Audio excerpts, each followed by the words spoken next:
My name is Carly McDott, and the other day my husband and I were walking our dog around our neighborhood, and we came across one of our free little libraries around us.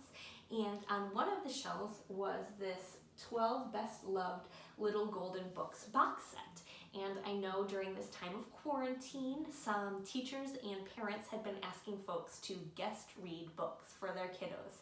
So I thought I would offer my book reading services to you guys, read through some of the books in the box, and hopefully it's beneficial for you guys. I'm not sure, some of the stories are well known, like today's, which is Rapunzel. Some of them I had never read before, but hopefully, no matter the story, hopefully you guys are enjoying them, and I hope that you guys have a great day. So let's get on with today's story, Rapunzel. Alrighty, Rapunzel. There was once a husband and wife who lived near a grand castle. The couple didn't know it, but the castle was owned by a wicked sorceress. Behind the castle wall was a wonderful garden full of beautiful flowers and good things to eat. The wife could look out and see the castle garden from her cottage. A time came when the husband and wife were going to have their first child. The sorceress, who had no children, decided to cast a spell on the woman. If the spell worked, the sorceress could have the child for herself. That very day, the wife began to long for Rapunzel, a blue flowering plant that grew only in the sorceress's garden. As time passed, the spell made the wife long for the plant more and more. Finally, she began to feel ill and begged her husband to go get some Rapunzel leaves from the castle garden. She knew if she ate a salad of the leaves, she would feel better again. That night, the husband climbed over the garden wall and stole some of the fresh green Rapunzel leaves. His wife ate them greedily and began to feel better, but the taste only made her want them more. Reluctantly, the husband returned night after night. Then one evening, when the moon was full, he slipped over the wall to find the tall, dark figure of the sorceress waiting for him. "Thief! How dare you steal from me?" she said angrily. Frightened, the man fell to his knees before her and tried to explain. When the sorceress heard him speaking of the coming of his first child, her manner changed and her voice softened. "You may have all the Rapunzel you wish on one condition. When the child is born, you must give it to me." When the husband refused, the sorceress said, "I'm sure your wife will agree." To his surprise, the man's wife did agree to give the child up, for the spell was still working. The wife said, "Surely the owner of that beautiful castle is a great lady. She will take good care of our child." In the next few weeks, the wife grew healthier. She was given all the Rapunzel she wished, and rapidly her strength returned. Soon a beautiful baby girl was born to her. The baby was named Rapunzel, after the blue flowering plant her mother loved so much.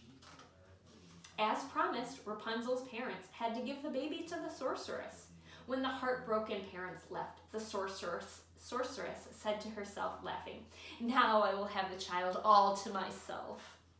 For 12 years, she kept Rapunzel in the castle, and the girl grew to be a very beautiful girl. Her eyes were as blue as the blue flowering plant she was named after, and her long silken hair was as golden as the sun. The sorceress never allowed Rapunzel's hair to be cut. When it began to trail on the floor, the sorceress made it one long braid of it and wound it around Rapunzel's head like a golden crown. On Rapunzel's 12th birthday, the sorceress moved her to a secluded tower. The tower did not have stairs or a door, but high at the top was a small window. When the sorceress wanted to visit Rapunzel, she stood beneath the window and called, "Rapunzel, Rapunzel, let down your golden hair." The girl uncoiled her long, thick braid and let it fall like a rope from the open window until it reached the sorceress's outstretched hands. The sorceress climbed to the top of the tower and entered the window. While they were together, the sorceress combed and braided Rapunzel's hair and always asked the same question: "Who have you seen since I was last here?" Rapunzel always answered, "No one, stepmother. For who would the poor lonely girl see while locked up in a tower? One night, a handsome young prince came riding through the forest. He heard Rapunzel's sweet voice as she sang a beautiful song. The prince followed the sound till he came to the tower, but he could find no way in, and since it was late, he decided to rest until morning. At daybreak, he was awoken by an old woman's harsh call. "Rapunzel," the woman demanded. "Rapunzel, let down your golden hair." All at once, the golden braid came tumbling from the open window. When the prince saw the sorceress grab hold of the braid and climb up the tower, he whispered to himself, "So that must be how one gets inside." Patiently, the prince waited, and at last he saw the sorceress leave.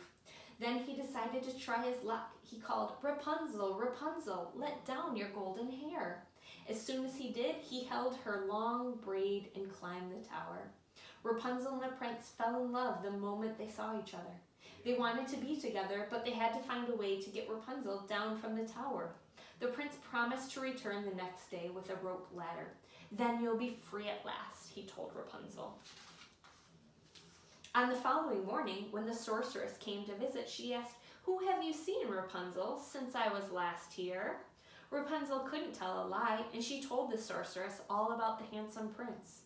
The sorceress flew into a rage and took hold of Rapunzel's braid. She cut the beautiful hair with a pair of scissors. Snip, snap, and the braid fell to the floor. Then, in an instant, the heartless sorceress carried Rapunzel far off to the most deserted place in the whole world and left her there alone.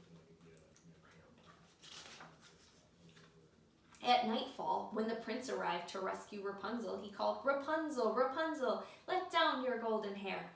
When the braid came falling down from the window, the prince took hold of it and climbed up the tower.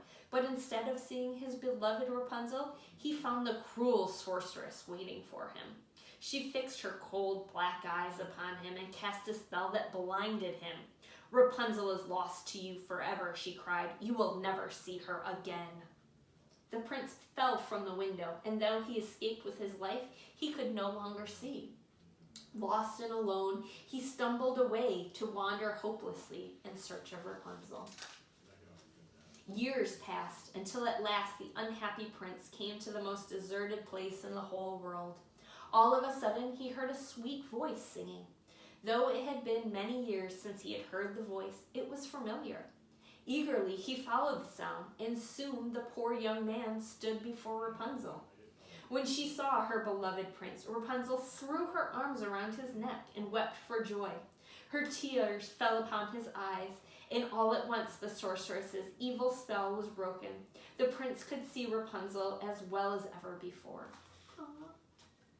The prince led Rapunzel back to his own kingdom, where they were welcomed with great rejoicing. At last, they were free of the wicked sorceress, and they lived out their lives together in love.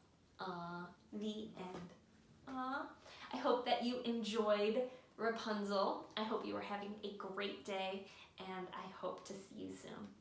Bye.